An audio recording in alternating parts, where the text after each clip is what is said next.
नमस्कार। इस खास पेशकश में आपका स्वागत है और मैं सुष्मिता राज आपके साथ। नीतीश कुमार की राज्यसभा के लिए चुने जाने और बिहार में नए मुख्यमंत्री की चर्चा के बीच सीएम नीतीश के बेटे निशांत कुमार सक्रिय हैं।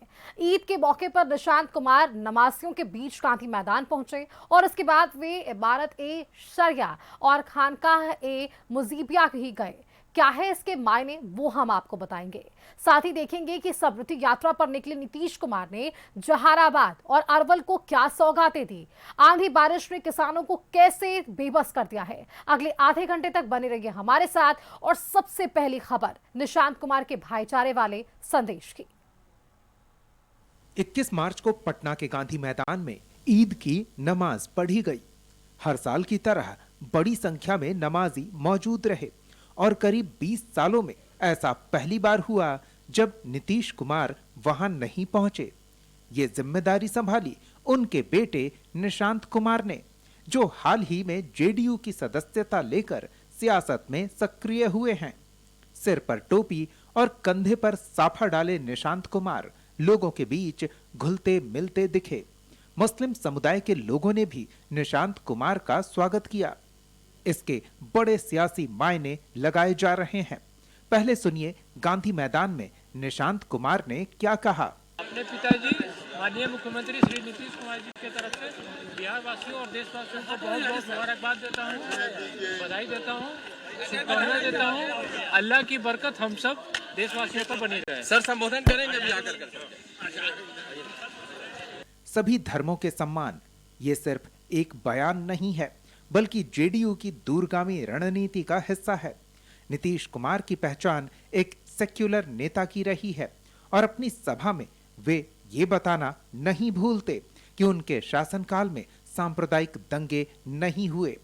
पहले जो दंगे हुए उनके आरोपियों को सजा दिलाई गई, कब्रिस्तानों की घेराबंदी कर विवाद को खत्म किया गया। इसके अलावा तलाकशुदा और परित्यक्ता मुस्लिम महिलाओं के लिए भी नीतीश सरकार की तरफ से सहायता कार्यक्रम चल रहे हैं।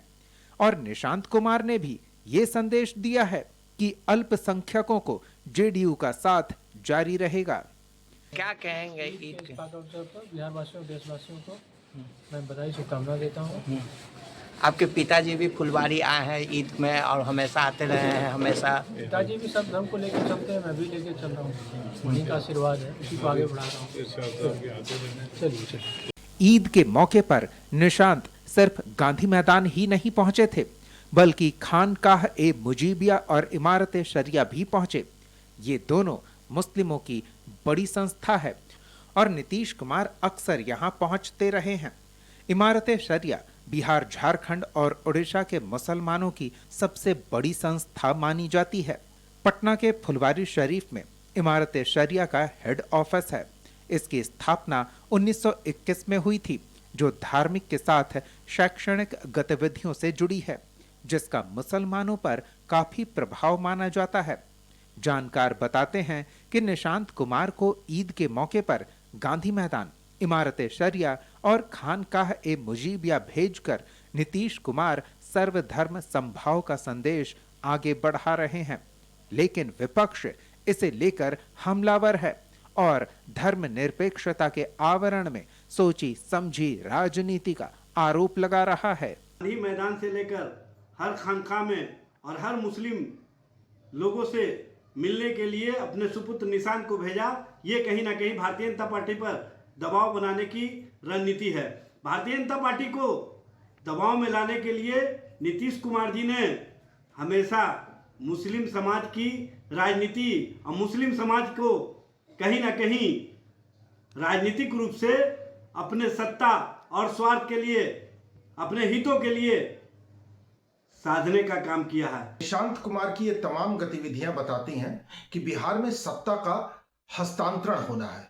पिता की सत्ता पुत्र को मिलनी है, मतलब मुख्यमंत्री की कुर्सी पर निशांत कुमार आने वाले हैं। ये लगभग नीतीश कुमार ने तय कर लिया है। बिना किसी चुनाव के, बिना चुनावी मैदान में उतरे नीतीश जी अपने बेटे को मुख्यमंत्री बनाना चाहते हैं।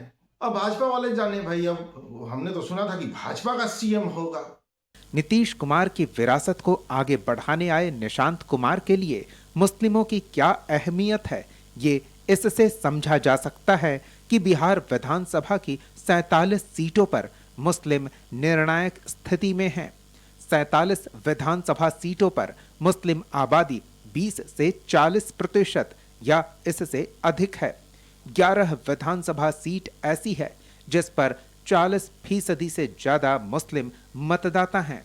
7 विधानसभा सीटों पर 30 से 40% मुस्लिम मतदाता हैं।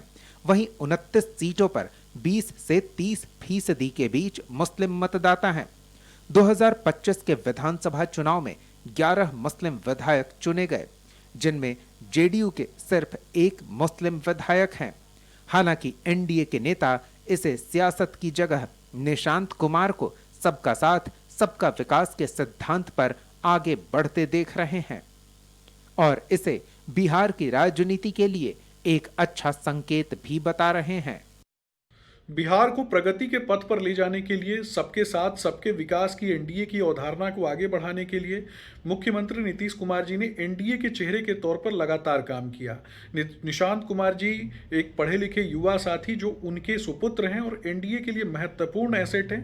निश्चित तौर पर अगर वो सबके साथ सबके विकास की एनडीए की अवधारणा के साथ खड़े हैं तो निश्चित तौर पर ये एनडीए के लिए अच्छी बात है।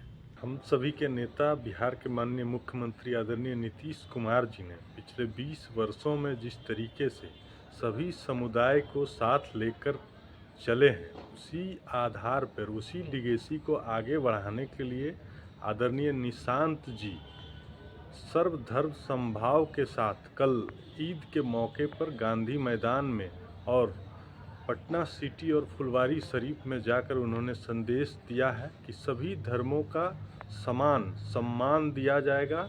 नेता जो भी कहें, लेकिन माना जा रहा है कि जेडीयू ने बड़ा संकेत दे दिया है। वो यह है कि पार्टी पहले की तरह मुस्लिमों का ख्याल करती रहेगी। जेडीयू को टोपी से परहेज नहीं है। अब देखना ये होगा कि क्या निशांत कुमार वाकई बिहार की राजनीति में नई भूमिका निभाने जा रहे हैं या ये सिर्फ एक सियासी संदेश भर है। वैसे इस पहल के जरिए वे राजनीतिक चर्चा के केंद्र में आ गए हैं। आगे क्या होता है इस पर सबकी नजरें टिकी है। कशिश न्यूज के लिए पटना से संजय कुमार की रिपोर्ट।